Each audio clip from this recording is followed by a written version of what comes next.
Ó Maria concebida sem pecado,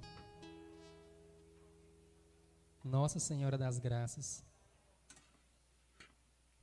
Boa noite.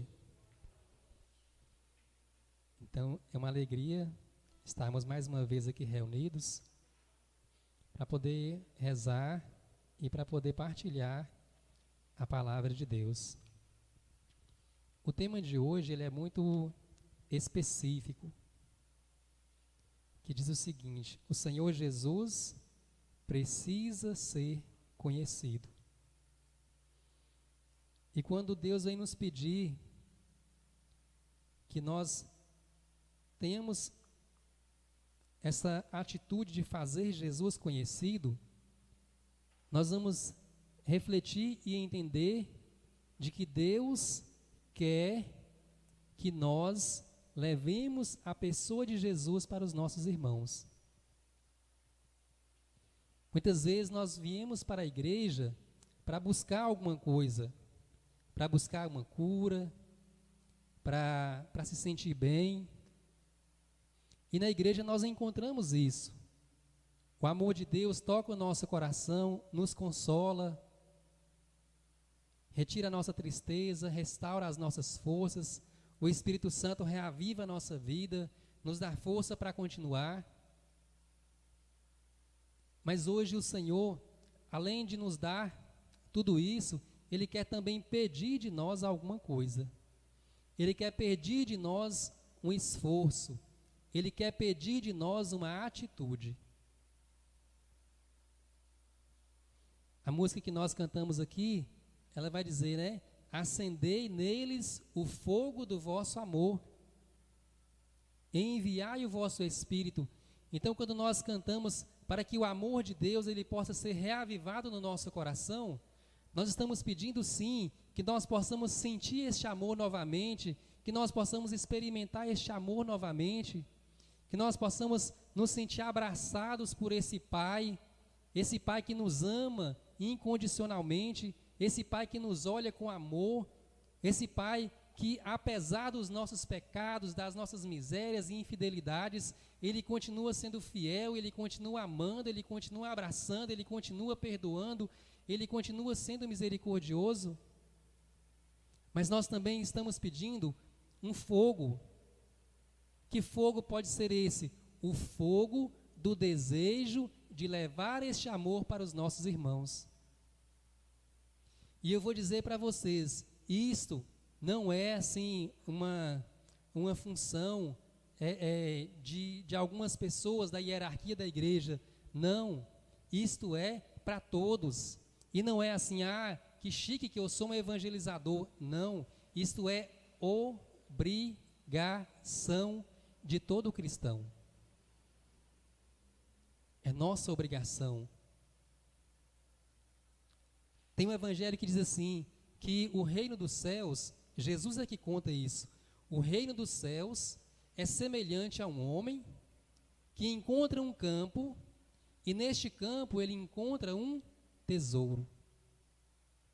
Ele vai, vende tudo o que tem para comprar este campo. Ou seja, o reino de Deus é um tesouro. Então nós não podemos, no caso da parábola de Jesus, aquele tesouro, ia fazer aquele homem ficar rico. Mas no caso, comparando com o reino de Deus, o reino de Deus, ele não é para uma pessoa só. O reino de Deus, eu posso ter acesso a ele como se eu tivesse aquele tesouro, mas uma outra pessoa pode ter acesso ao mesmo tesouro sem tirar nada de mim. Eu vou ter o tesouro e ele também vai ter o tesouro. E outra pessoa vai ter o tesouro, e milhões de pessoas vão ter o tesouro. Basta que nós façamos com que essa pessoa, ela encontre também o tesouro naquele campo, e ela tenha coragem de voltar para a sua casa, vender tudo o que ela tem, e voltar para adquirir este campo. E se nós encontramos o tesouro, nós sabemos aonde ele está, nós temos a obrigação de dizer para outras pessoas, existe um tesouro. Existe uma vida nova. Existe um Deus que te ama. e te quer bem. Mas aí, para a gente falar de Jesus, nós precisamos primeiro fazer o quê? Você consegue explicar uma coisa que você não conhece? Sim ou não? Não, né? Então, a primeira coisa que nós temos que fazer é conhecer quem é Jesus. Você sabe quem é Jesus? Tem uma pergunta assim que é muito famosa, né? Quem é Jesus para você? Já ouviram essa pergunta? E qual é a resposta que nós damos? Jesus é tudo. Não é assim que nós respondemos? Quem é Jesus para você? Para mim, Jesus é tudo. Só que você não deu a resposta. Falar Jesus é tudo é muito simples. Agora, você explicar realmente quem é a pessoa de Jesus, aí é que eu quero ver. E para você saber quem é Jesus, você precisa conhecer Jesus. Você precisa estudar sobre Jesus. Você precisa se aprofundar sobre a pessoa de Jesus. E onde é que nós vamos encontrar isso? Aonde? Aqui. Aqui tem os 4 evangelhos que eles narram a vida de Jesus. O que Jesus fez, o que Jesus falou, os conceitos de Jesus estão aqui. E aí, às vezes, alguém pode pensar assim, mas eu já sei. Eu vou na missa tem o evangelho, toda missa o padre lê, toda missa o padre explica, então eu sei.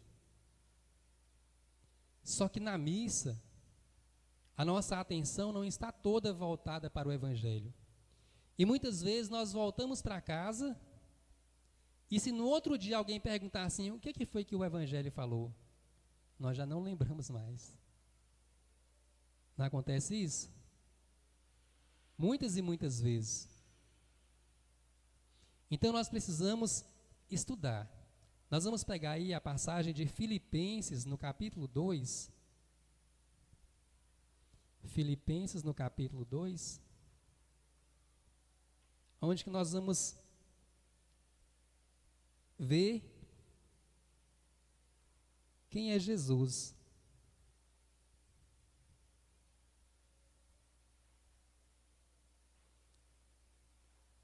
Filipenses capítulo 2.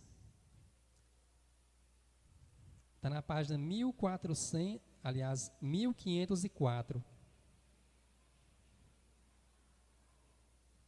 Então, olha só, nós temos os 4 evangelhos, onde que está a vida de Jesus descrita, mas nós temos os outros livros do Novo Testamento, as cartas de Paulo, as cartas de Pedro, as cartas de João, o Apocalipse, que não foi Jesus quem falou, mas foram estes homens inspirados por Deus, que eles explicam quem é Jesus.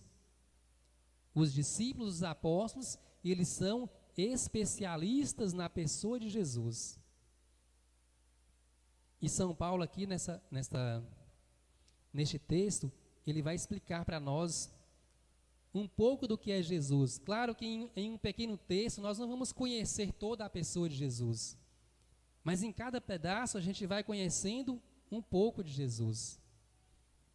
Vamos pegar aqui a partir do versículo 5, Filipenses 2, versículo 5.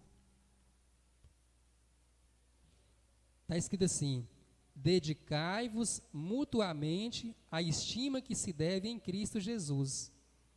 Sendo ele de condição divina, não se prevaleceu de sua igualdade com Deus. Olha aqui, São Paulo já deu 2 características aqui, muito importantes, a respeito da pessoa de Jesus. Qual é a primeira característica? Ele é de condição divina. Ou seja, Jesus, ele é Deus. Por que eu estou dando ênfase nessa parte? Porque hoje nós vamos encontrar né, nesta era de modernidade, muitas e muitas pessoas que já perderam a fé em Deus, que já questionam a pessoa de Jesus, e vai existir aqueles que dizem assim: não, Jesus existiu, existem provas históricas de Jesus na terra, só que Jesus, ele não era Deus. Não tem cabimento uma pessoa ser Deus, um ser humano ser Deus. Jesus foi uma pessoa muito especial, foi um grande profeta, uma pessoa iluminada, mas ele não era Deus. Está errado. A primeira característica de Jesus é que ele é Deus. A Bíblia ela tem várias provas a respeito disso. Eu estou mostrando uma aqui para você. São Paulo está dizendo, sendo ele de condição divina. Segunda pessoa da Santíssima Trindade. E continua dizendo assim, olha, não se prevaleceu de sua igualdade com Deus, mas aniquilou-se a si mesmo, assumindo a condição de escravo e assemelhando-se aos homens. Segunda característica de Jesus, não se prevaleceu do seu ser divino, mas ele renunciou, ele aniquilou a sua divindade para se assemelhar aos homens. Ou seja, Jesus se tornou homem. Aquilo que nós celebramos todos os anos no Natal, o nascimento do menino Jesus. Claro, uma gestação tem 9 meses. E se Jesus nasceu no dia 25 de dezembro, então nós voltamos 9 meses atrás e nós vamos chegar no dia 25 de março. Mais ou menos a data em que se acredita que Nossa Senhora foi visitada pelo arcanjo Gabriel e ali Jesus foi gerado por milagre no ventre de Maria. Nós quase nunca damos atenção para essa data.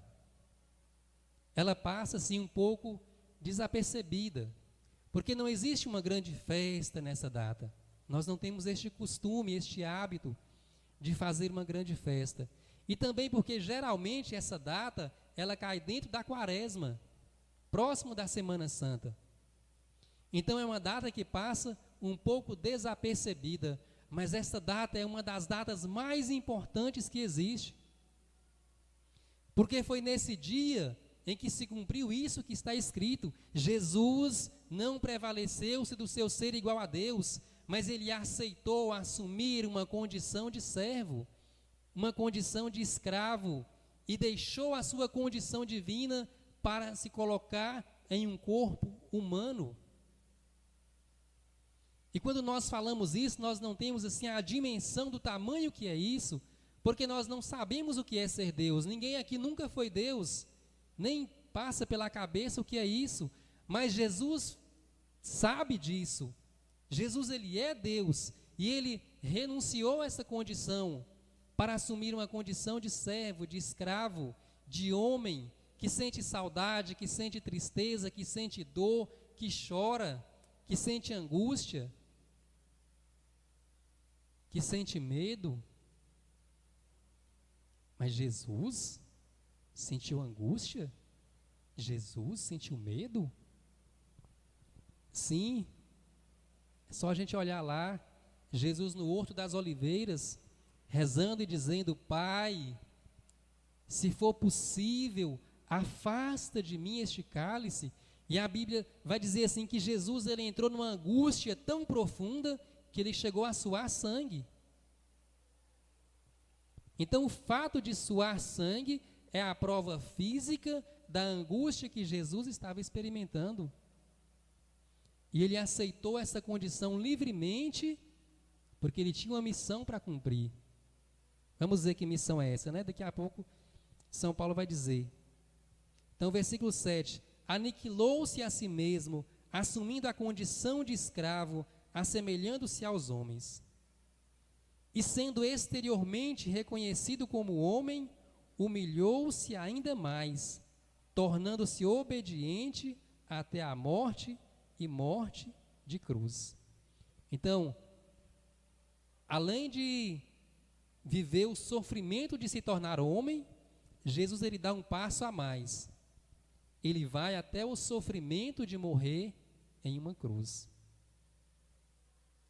Versículo 9. Por isso, Deus o exaltou soberanamente e lhe outorgou o nome que está acima de todos os nomes. Então aqui mais uma característica de Jesus. Porque ele foi obediente até a morte, Deus o exaltou e deu a ele um nome que está acima de todo nome.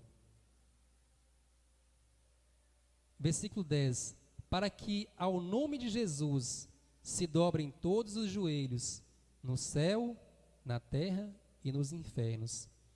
E toda língua confesse para a glória de Deus Pai, que Jesus Cristo é o que está escrito aí?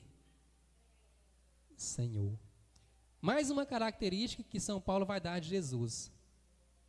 Então, olha só, quanto que nós podemos aprender em um pequeno texto. Esse texto ele é muito importante, ele é muito conhecido.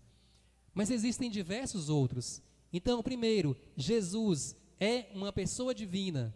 Jesus é aquele que não se apegou à sua condição divina, mas assumiu uma condição humana. Jesus, além disso, ele foi até o extremo do sofrimento, até a morte de cruz. Quarto, Deus o exaltou e deu a ele um nome que está acima de todo nome.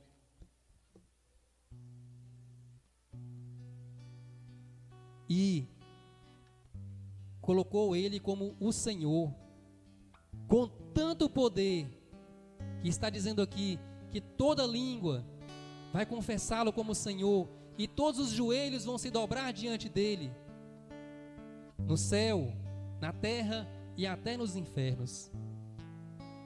E nós vemos várias e várias passagens na Bíblia, onde que Jesus ele vai chegando e ele tem uma pessoa endemoniada, e aquela pessoa endemoniada já começa a gritar. Somente com a aproximação de Jesus, o endemoniado começa a gritar: o que você quer comigo, Jesus de Nazaré? O que foi que eu fiz? E Jesus, com o seu poder, com apenas uma palavra, ele expulsa aquele demônio. Então é esse Jesus que nós precisamos levar para as pessoas. E aí eu te faço uma pergunta. Você já conseguiu levar a pessoa de Jesus para alguém? Pelo menos uma pessoa? Você já conseguiu influenciar uma pessoa com o nome de Jesus para que essa pessoa mudasse a sua condição, deixasse uma vida longe de Deus e se aproximasse de Deus? Olha só, uma pessoa. É só uma pessoa, que deveria ser muito simples. Mas infelizmente, quando nós vamos procurar na nossa vida, nós vamos vasculhar na nossa vida, se nós já fizemos, com uma palavra, com um conselho, com uma pregação, tocando violão, cantando, conduzindo uma oração, ou até conversando mesmo, na escola, no trabalho, em casa, com o vizinho. Ou se não é através de palavra, mas assim através de um testemunho.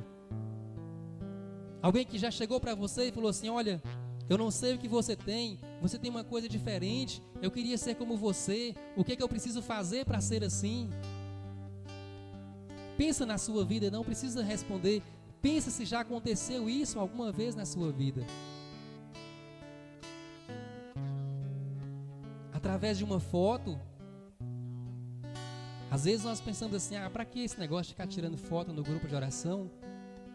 Mas aquela foto, quando a gente coloca lá na internet, alguém vai olhar para aquela foto e vai falar assim: por que essas pessoas estão sorrindo?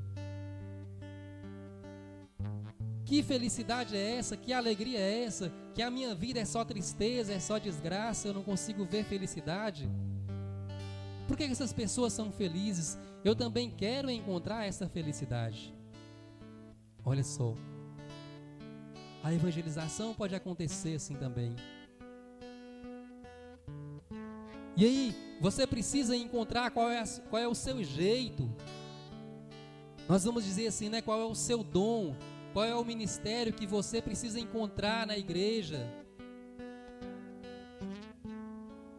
Talvez você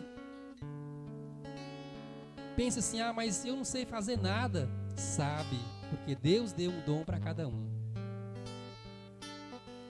Agora, uma coisa que Deus vai cobrar de você, vai cobrar de mim, vai cobrar de nós. São Paulo vai dizer assim: ai de mim se eu não evangelizar. Bate assim no seu peito e fala assim: ai de mim. Mais uma vez, ai de mim se eu não evangelizar. Olha, talvez você não acredite nisso. Talvez você pense assim: isso é bobeira, coisa de religioso. Só que está escrito aqui na Bíblia. Se você quiser contestar, você é livre. Eu não vou contestar isso, mas não vou mesmo. Eu vou dizer para mim mesmo: ai de mim se eu não evangelizar. Eu vou dizer para mim mesmo: toma vergonha, larga de preguiça, larga de medo. Ai de você se você não evangelizar. E aí nós temos que dar a nossa resposta. Quando Deus ele nos faz um pedido, Ele fica esperando uma resposta. É como se Jesus falasse assim, né? E aí? Estou esperando. Você vai dizer sim ou você vai dizer não? E aí nós precisamos dar uma resposta, né? O profeta vai dizer assim: eis-me aqui, Senhor, envia-me. Ele vai relutar, vai dizer: eu não consigo, eu não posso, eu não tenho capacidade. Mas depois ele se rende e vai dizer: eis-me aqui, Senhor, envia-me. E é essa resposta que nós temos que dar. Tem aquela passagem que diz assim, né, que Jesus estava conversando com os discípulos e ele perguntou para os discípulos: quem dizem as pessoas que sou eu? E eles começaram a responder assim: olha, algumas pessoas dizem que você é um profeta, igual muita gente fala hoje, né? É um profeta, falou muita coisa bonita, mas não é Deus. E eles disseram: algumas pessoas dizem que o Senhor é um profeta. E outros diziam assim: mas tem gente que fala que o Senhor é João Batista, que João Batista tinha morrido, né, degolado. Então eles pensaram assim: João Batista reencarnou aqui nessa pessoa. E outros diziam assim: muitos dizem que o Senhor é Elias, o profeta Elias. E aí Jesus agora se direciona para os discípulos. É uma pergunta pessoal para você. E vocês, quem dizem que eu sou? Dos 12 discípulos que estavam com Jesus, que caminhavam com Ele, que viam os milagres, que viam Jesus expulsar demônios, nenhum deles teve a coragem de levantar a voz. A não ser quem? Quem é que deu a resposta? Um deles respondeu. Vocês conhecem a passagem? Não conhecem? Então nós vamos pegar Lucas 19.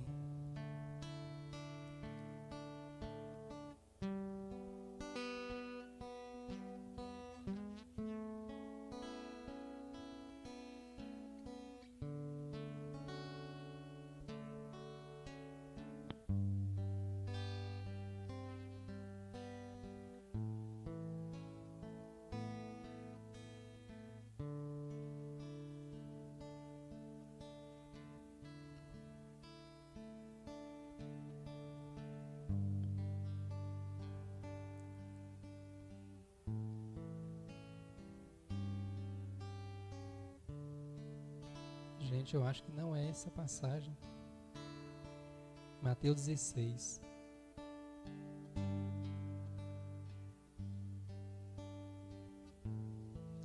Mateus 16.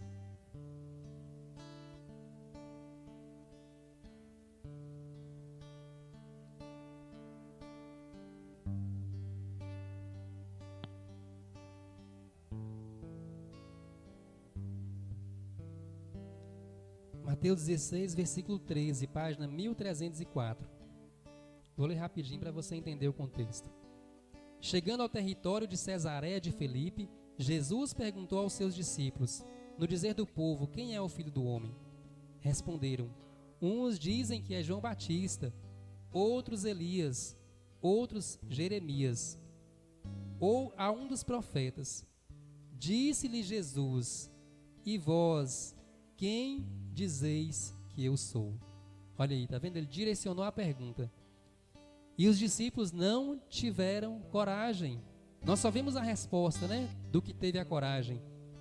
Mas vamos olhar para os outros 11 que caminharam tanto tempo com Jesus, viviam 24 horas com Ele, dormiam no mesmo lugar, comiam no mesmo lugar, viu Jesus caminhar sobre as águas, viu ressuscitar mortos.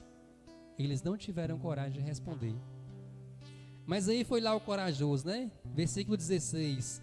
Simão Pedro respondeu: tu és o Cristo, o Filho de Deus vivo. Então São Pedro, ele teve a coragem de dar a resposta. Tu és o Cristo, o Filho de Deus vivo. Este mesmo que São Paulo vai dizer, né? É o Senhor, diante do qual todos os joelhos se dobram. E é o nosso Salvador, porque todos nós somos necessitados da salvação de Jesus. Se Jesus não tivesse morrido na cruz, nenhum de nós teríamos acesso à salvação. Por mais santo que nós fôssemos, por mais bem que nós fizéssemos, a nossa força humana jamais teria condição de pagar a nossa dívida com Deus, a dívida do nosso pecado. Mas, resumindo, né? Como é que eu faço para evangelizar? Primeiro, conhecer Jesus através da Bíblia. Quem ainda não começou a ler a Bíblia, né? Comece a ler. Se quiser procurar um método, procura lá no Google, né?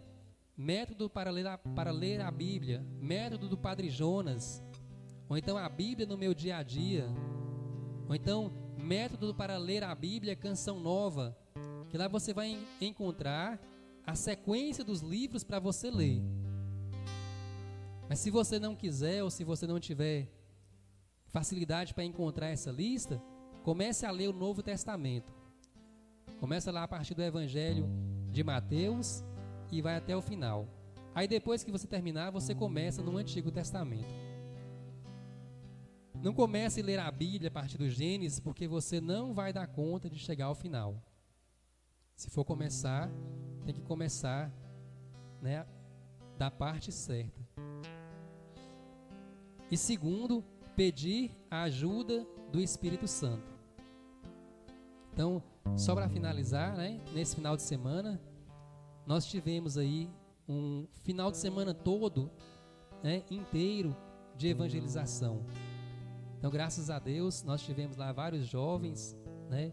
No nosso grupo de oração tinha 4 jovens do nosso grupo, graças a Deus, né? Tô vendo ali mais um com a camisa, né, do evento.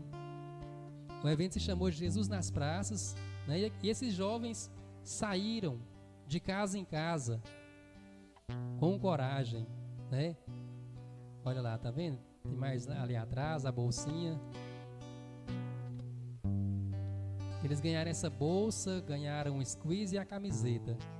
Aí saíram esse bando de gente na rua, né? E parava numa rua de 2 em 2 e saía evangelizando. Então, somente com a ajuda do Espírito Santo para ter essa coragem. E foram em bairros complicados. mais Novo Paraíso, mais São Lucas, né? Regiões assim necessitadas de talvez pessoas que nunca ninguém foi lá para poder falar de Jesus.